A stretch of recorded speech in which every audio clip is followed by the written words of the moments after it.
السلام علیکم، تفتیش نیوز میں آپ کو خوشامدید کہتے ہیں۔ مختلف مسائل پروگرام میں لوگ ہمیں مدعو کرتے ہیں جنہیں کوئی پرابلم ہوتی ہے۔ اس وقت ہم موجود ہیں اورنگی ٹاؤن UC 22 سارے ہر UC میں 4 وارڈ ہوتے ہیں۔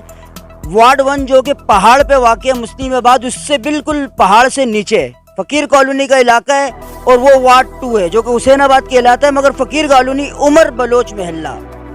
یہاں پر ایک انتہائی گمبھیر مسئلہ ہے کہ پہاڑ سے ایک آبشار آ رہی ہے۔ اس آبشار سے لوگ کیسے متاثر ہیں اور کیا کیا مسائل ان کو، آئیے علاقہ مکی سے آپ کی بات چیت کراتے ہیں۔ السلام علیکم سر۔ سر میرا نام شریف ہے، میں اس علاقے کا کمیونٹی کا چیئرمین ہوں۔ یہ علاقہ UC 22 ہے، فقیر کالونی اورنگی ٹاؤن حسین آباد ہے۔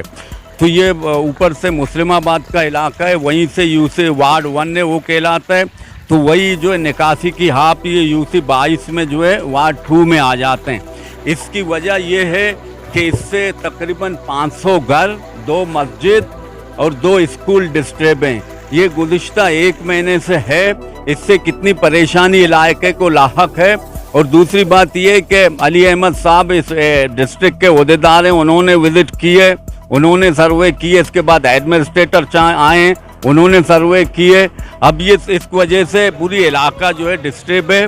اب علاقے کے MNA ہیں، MP ہیں، ان کو اس علاقے کے لیے فنڈز ملتی ہے لیکن وہ کہیں نظر نہیں آتے ہیں۔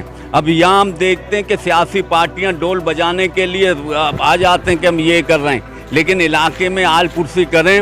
گزشتہ 30 سال سے پانی نہیں آ رہا ہے، بجلی کی یوٹیلیٹی بل بھر رہے ہیں، ہو نہیں مل رہے ہیں، گیس ہمیں مہیا نہیں ہے۔ اب اس کو چھوڑیں، یہ نکاسی ہاب ہمارے گھروں میں گھس رہی ہیں، اس کے وجہ سے 500 گھر ڈسٹرب ہیں، 2 اسکول ہیں، 2 مسجد ہیں۔ کس طرح ہماری زندگی بسر ہو رہی ہے کسی کو اس سے سروکار نہیں۔ ہم یہ گورنمنٹ سے، سندھ گورنمنٹ سے، یہاں کے علاقے کے نمائندے ہیں، MPA MNA، وہ جو ہے ان کو فنڈز ملتے ہیں، وہ سالوں میں اس طرح عبداللہ کون ہیں وہ آتے نہیں ہیں۔ ہماری کیا زندگی آپ دیکھیں، وہ تو بنیادی سہولتیں اپنی جگہ، اور یہاں نکاسی ہمارے گھروں میں گھس رہی ہے، کتنی پریشانی ہے۔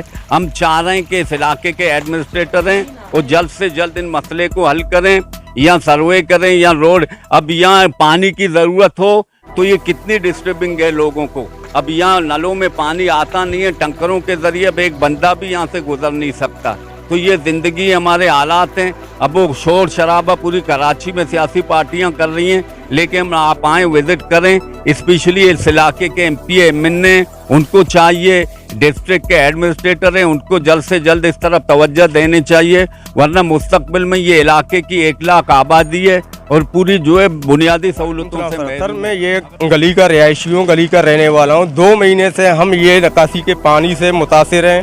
یہ ہمارے پاس 2 مہینے سے نہ کوئی پینے کا پانی ہے، نہ ہمارے گلی میں کوئی ٹینکر آ سکتا ہے۔ یہاں کچرے دیکھو، سارا راستہ چلتا تو گرے گا، کبھی پیر درتا ہے، پات مڑتا، کبھی ہاتھ مڑتا۔ اس کو انصاف کرے، اس کا حل کرے۔ السلام علیکم۔ وعلیکم السلام۔ جی سر میں گلی میں رہتا ہوں، یہاں 2-3 مہینے سے ٹینکر نہیں آ رہا ہے۔ میرے گھر میں مہمان آئے ہوئے ہیں، کوئی ٹینکر نہیں آ رہا ہے۔ اللہ گرک کریں پارٹی والوں کو، جو آتے ہیں وزٹ کر کے جاتے ہیں، کوئی بھی ٹینکر نہیں آتا ہے۔ گلی میں دیکھو کچھ بھی نہیں ہے۔ پارٹی والے وزٹ کیے یہاں پر؟ بہت نے وزٹ کیا ہوا ہے، کسی نے لیکن یہاں کچھ بھی نہیں کیا۔ ویسے آتے ہیں، کہتے ہیں خیر ہوئے گا لیکن کرتے ہیں کچھ بھی نہیں ہے۔ صرف آتے ہیں، اللہ گرک کریں ان پارٹی والوں کو، صرف آج کے دیکھتے ہیں، جاتے ہیں پھر۔ تو ناظرین، جیسے کہ آپ نے دیکھا کہ یہ جو گلی ہے نا، یہ گلی نہیں ہے، یہ ایسے لگتا ہے گجر نالہ ہے۔ تو یہاں پر جتنے بھی جو ہے نا جو پہاڑی ہے، وہاں کا تمام فضلہ اور گندگی آتی ہے۔ ان گھر میں نہ تو کوئی مہمان آتا ہے، نہ یہاں پہ نا کوئی پیدل چل سکتا ہے، تو ٹینکر کہاں سے آئے گا؟ اور لوگ پانی کے لیے در در کی ٹھوکریں کھا رہے ہیں، اور گندا پانی آتا ہے۔ اور یہاں پہ لوگ جو ہے نا کچھ بدوائیں بھی دے رہے کہ اللہ تعالیٰ کرے کہ جو بھی پارٹیز ہو یا جو بھی یہاں کے نمائندے ہو، اللہ کرے ان کے گھر میں جو ہے نا گندے پانی آئے، یہ ان لوگوں کا کہنا ہے۔ اور یہاں پر روزانہ کی تعداد پہ کہتے ہیں کہ ظاہر ہے گٹر میں جو رہے گا تو وہ لوگ بیمار ہوں گے۔ برائے مہربانی آپ لوگوں سے تھوڑی سی استدعا ہے کہ آپ لوگ بھی انسان ہیں، دوسرے انسانوں کا بھی آپ خیال کرو، اور یہاں کے رہائشیوں کو جو ہے نا اس عذاب سے آپ لوگ کیا کرو کہ نجات دو۔ یہ آپ لوگوں کے فرائض منصبی میں شامل ہے۔ مزید ایسے پروگراموں میں ہمارے ساتھ رہے گا۔ تفتیش نیوز، شہنشاہ فانی۔